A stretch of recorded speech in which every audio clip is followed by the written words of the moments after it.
as you go up the tunnel, every step you take, it's like a shackle just coming off you.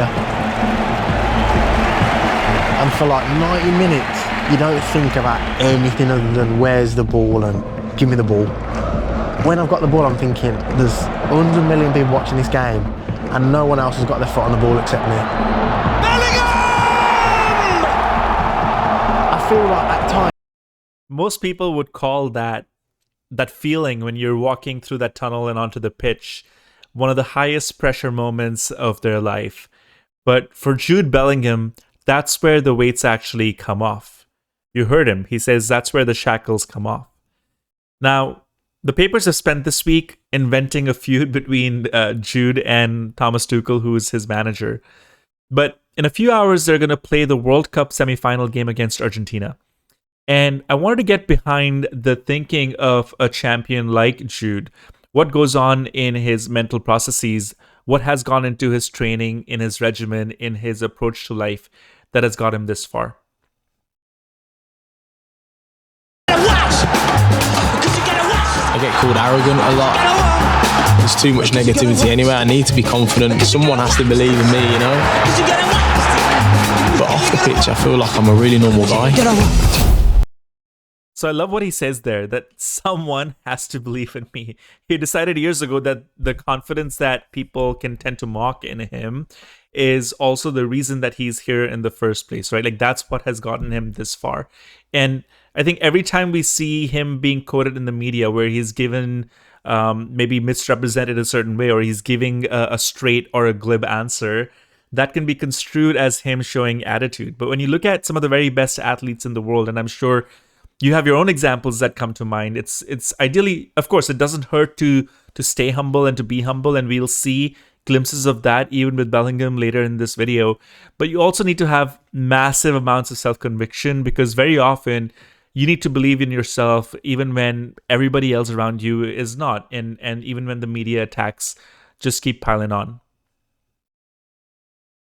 There's a lot of pressure to win it as well. They say if you haven't won the Champions League yet as a Real Madrid player, you're not really a Real Madrid player. So you're looking around the change room and players have 5 or 6 or whatever it was, and you have some players who've won them with other clubs, and you're kind of sat there with never been past the. So again, a great point that he brings up, which is you're in the club and you look around and everybody in the locker room has won the title 3, 4, 5, 6 times, and you haven't at all. And this awareness of his own place in that team, as well as using that as a way to encourage himself and drive himself forward so that he can move towards those kinds of accomplishments, is something that's coming across very clearly in some of his earlier interviews here. It's so important. Failure is in football, and losing, it's such a big factor in picking yourself up, not only because you make tweaks tactically in terms of football side, but the mental side as well. You know, I always feel like I hate losing more than I enjoy winning.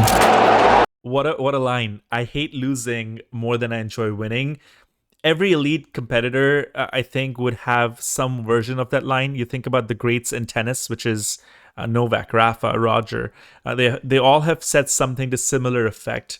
And you'll see him kind of ruminating on this concept of winning and losing a bit more in the next couple of clips that we're going to go through. You know, I just hate losing, man. I feel like I actually feel like after every loss, like the world's ending. Like I feel like, how am I going to cope? How am I 3 gonna, hours. Yeah. Then you realise. Literally no. But even till the wins, I always manage to get out of my head really quickly. Yeah. But the losses are like, I need to play the next game, otherwise I'm not going to be able to get out of my head. Sure. And if we lose 2 in a row, I'm like, don't speak to me until we win. But and I'd say what comes with like, what a statement. Don't speak to me until we win a game. And him saying that after every loss, it feels like the world's ending. I mean, this just shows you the pressure that he puts on himself, that the team puts on itself. But also, obviously, it's a hard way to live, to have always that bar for yourself, where if you're falling anything short of winning, then in your mind, you're failing. And so, of course, that creates can create a lot of stress. But you can clearly tell that he uses it as a positive way to drive himself and to achieve, and it's probably a large part of why he is as good as he is, along with the rest of his team. a big confidence. He wants to win the Ballon d'Or. So what? Is that too much of a? No, that's confidence still, right? That's confidence. I want to win the Ballon d'Or. There's not a footballer. I don't. But putting it out there is a different thing. Yeah, of course. I think if you ask any like footballer though, like directly, would you want to win the Ballon d'Or? Everyone would say yes. Do you know what I mean? Sure. For him to come out and say it, but that's not arrogance. I don't think. I actually like that he said that. Do you know? Yeah, but it's because it's good to like differentiate it, because people think that's arrogance and that's not. That's just you saying something you want to do. And you know, like Messi would have said when he was a kid that he wanted to win the Ballon d'Or, and he's worked so hard that he's managed to be able to do it. And then, you know, true. You know, he's had a dream, he kind of manifested it, or whatever you want to say, and he did it. So yeah, is what it is. Absolutely. What a great sentiment here. He's actually defending a young teammate who is quoted, and he's saying, "Look, it's not arrogance to say that you want to reach the top of your field, that you want to be the best in the world. Like, okay, whether you do it or not, manage to do it or not, that's up for proof and debate, because that can take a while and takes a lot of effort. But to set that aspiration as something that you want to shoot for," pun intended, or at something that you want to manifest in your own life, it's just normal. And so I think, again, you see him walking the line here where he's saying, look, some people might take that as arrogance, and others will see that as just setting a goal for yourself, which might be a very, very ambitious and aggressive goal, but it's still just a goal that you're setting. And this actually reminded me of that viral moment that happened a couple of years ago where some actor from Hollywood got on stage when he got an award, and he really, kind of emphasized how he wanted to work with the best and be the best in the industry. And again, he got a lot of flack for that at that time as well, that actor did. But he wasn't really saying something wrong. It's just that for some reason in society, we think that it's someone's talking about their goals openly, that's a bad thing, or that we want to bring them down to more of a level of mediocrity, it sometimes feels like. Is it with you? To be honest, I don't sleep well after any games. I don't really sleep great in the week either, to be honest. You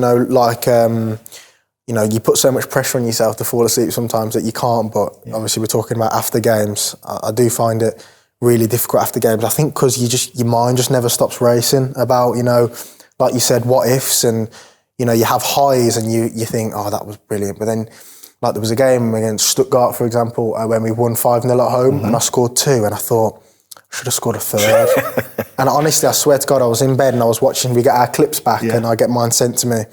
And I had a look at the scene where I could have took one more on and had a better angle for a shot. And I just thought, why didn't I do that? And it just bugs you to the point where you overthink it. So that right there is what is separating a champion of a player from, let's say, somebody who is just doing their job, right? He scores 2 goals, they win 5-0, but he's in bed in the morning picking apart why he wasn't able to score, like picking apart like what he could have done differently, so that he actually had that 3rd goal and had that hat trick. And so nobody's forcing him to stay up. The team's not gonna berate him if he doesn't show up with the perfect retrospective and analysis of like what else he could have done. But it's important for him himself to deconstruct that in his mind.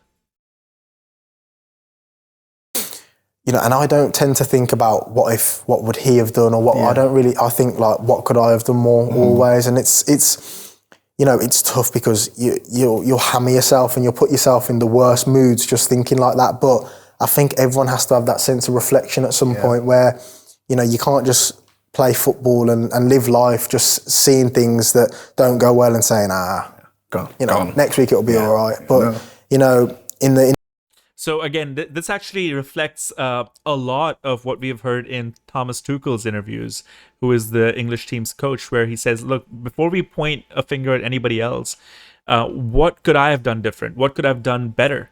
Where could we have been better prepared? Where did I slip up or mess up? And kind of like what Jude says here, you can't just kind of go through life with things being a little bit haywire or not properly introspecting on where you could have made those adjustments, because how are you going to improve otherwise? How's the team going to get better otherwise, right? So it's the spirit of self-improvement and taking accountability for yourself above everything else that seems to have been seems to have been permeated through the English locker room.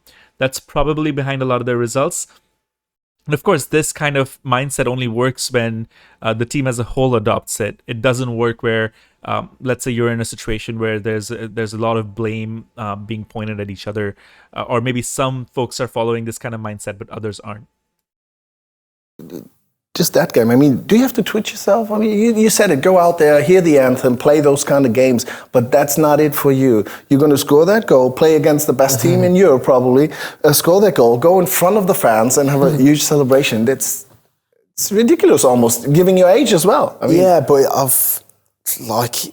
it's just like what I want to do. Do you know what I mean? I think I've always dreamed of that being kind of my moment. So why would I, let it pass me by? I've dreamed of playing in those games, and to then get there and think, it's a bit too big for me, or it's, I'd rather someone else will do it, which, I'm sure everyone else in that team is capable of scoring a goal like that, do you know what I mean? But still, it's like, you need to enjoy the moment, and you need to kind of, live it instead of just dreaming about it. But I don't know, in the end, was it that famous? What a great sentiment there, right? Where he's saying, look, when there's a semi-final with 10 minutes left, most players might be hoping that that moment finds somebody else, but he's looking for it. He said, this is what I dreamt about always, and instead of just dreaming about it, and instead of being in a position where it would have just been something in his head, now that he is actually in a position to do something with it, he wants to be there. And I think that's where, again, he gets that edge where he's finding that ball in that game against Mexico, where he's finding himself in the box,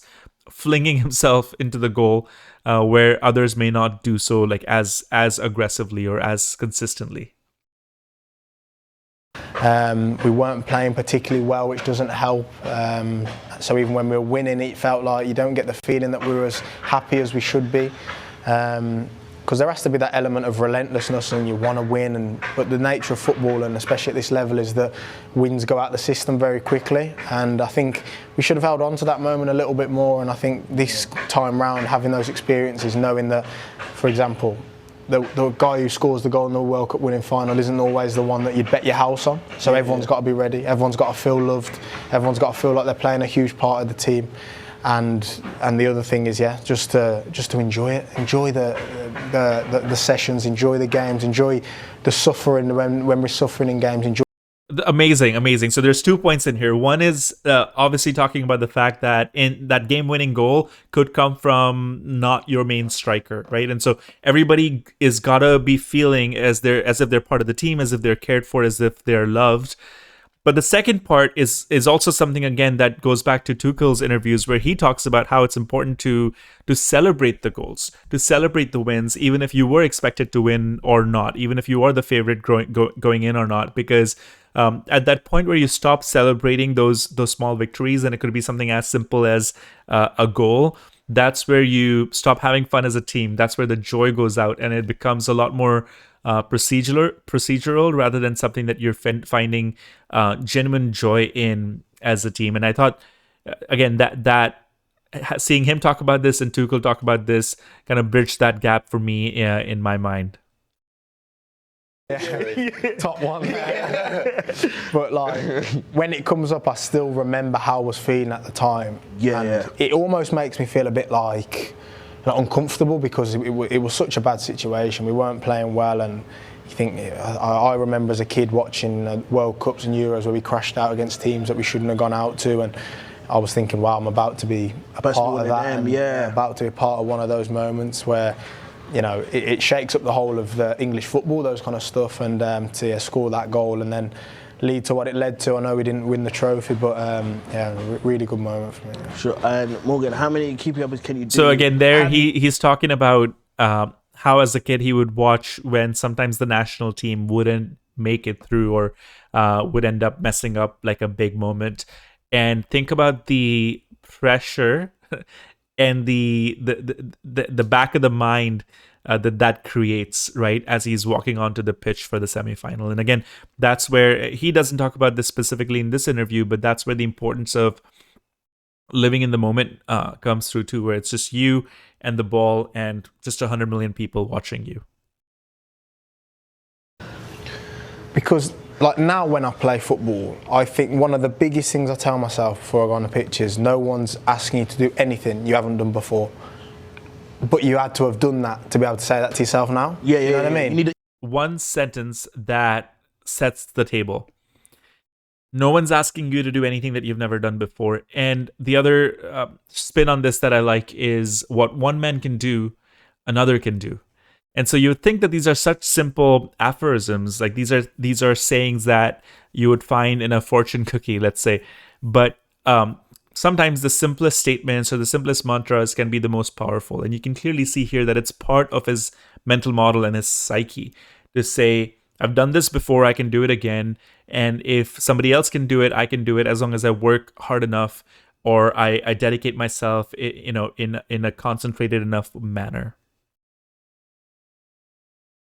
I do think you have that Yeah, it imposter does. syndrome Yeah, when you come in and you think, like, especially I was playing in Germany, I was like the only one playing abroad. I was thinking, these lads are 50, 60 caps playing in the Premier League. I'm like 17 from Dortmund. I remember getting called up because someone pulled out as well, so I wasn't even like a main call-up. So I was thinking, like, do I really deserve to be here? So it takes a while. Probably not until I got picked for the Euros that. So again, the same player that the tabloids call arrogant and overconfident and full of himself spent his first several camps questioning whether he even belonged there, whether he had earned it enough, right? So this contradiction of having that inner belief to push through, but in the beginning at least having this kind of imposter feeling and feeling like maybe you don't belong, at least earlier in his career, was something that he dealt with earlier in his time as a professional player. I get pictures sent to me all the time from my friends saying, like, will you leave me alone on the side of bottles and whatever else if someone's wearing my shirt while they're on holiday somewhere. And that can be a lot of responsibility, you know. I'm a 21-year-old boy who's new to all of it, really. I'm new to people shoving cameras in my face. I'm new to people wanting me to hold their babies and sign their skin. There you go, buddy. Thank you. No problem at all. So to me, what this is signifying, and actually earlier in this video, he talks about how when he goes out, he has to wear 3 layers of sweatshirts and shades and a hoodie just to be able to go out without getting recognized. And in some ways, when he's in public, he can't really do much, right? Because there's so much restriction on where he can go without being recognized and have free movement. Whereas on the grass, he's free. So everywhere else, he's on display, but when he's on the pitch, he's free. And so it's quite an interesting contradiction compared to how the rest of us think about his situation. Always dreamed of playing in these games, and I was all right until I've seen my mum and dad's face there, and the amount of nights where they could be at home by 7 o'clock and they're doing trips at 11, 12 at night to take me to football, man. I'm my little brother there who I'm trying to be a role model for and things like that, and yeah, I can't put it into words. It's the best night of my life. Really not much to be said. That's such a poignant moment where he's recognizing the work and the sacrifice that his family has put in to make this materialize. And, that's where you always have to put the humanity in the player and understand where they're coming from versus just, let's say, taking a statement or two that they've made out of context and kind of blowing it completely out of proportion. Want to be the bad guy, someone to be the scapegoat, and I think it seems like it's going to be me, and whether people think I played well or not, I give absolutely everything for my country and from the team. People talk about my body language all the time. I get frustrated because I want to win. I don't like losing. The only thing I care about is the team and the team winning. I just want to win. I don't like to lose. He said this long before all the controversy that's happened in the last week. England win a quarterfinal, he scores both goals, and the story runs anyway. A story about a feud with his manager that neither man really cared about that much or started. So he's aware of this. He knows exactly how this works. It's not his first time doing this. And I can promise you that he still wants the ball this afternoon. That's who we are talking about. So That's Jude Bellingham. That self-belief that many misconstrue as arrogance. The fact that when he does lose, it eats at him to the point that he can't sleep till he analyzes the game. The doubt that he can still have at times. And the sheer scrutiny that he comes under. But at the end of it all, it's someone who loves stepping up on the pitch and coming to perform for his club, for his country, and for his family. And if we're being honest with ourselves, to me it seems less of a performance and more like he's at home on the pitch. Whatever happens against Argentina, the moment he walks through that tunnel, the shackles come off. They always do. If you want to see how I pulled this together, the link is going to be in the pinned comment. I ran all of these interviews through SKIM to find these key moments, and you can use our product as a Chrome extension on any video that you want on YouTube. Whoever wins today, I'll see you on the other side.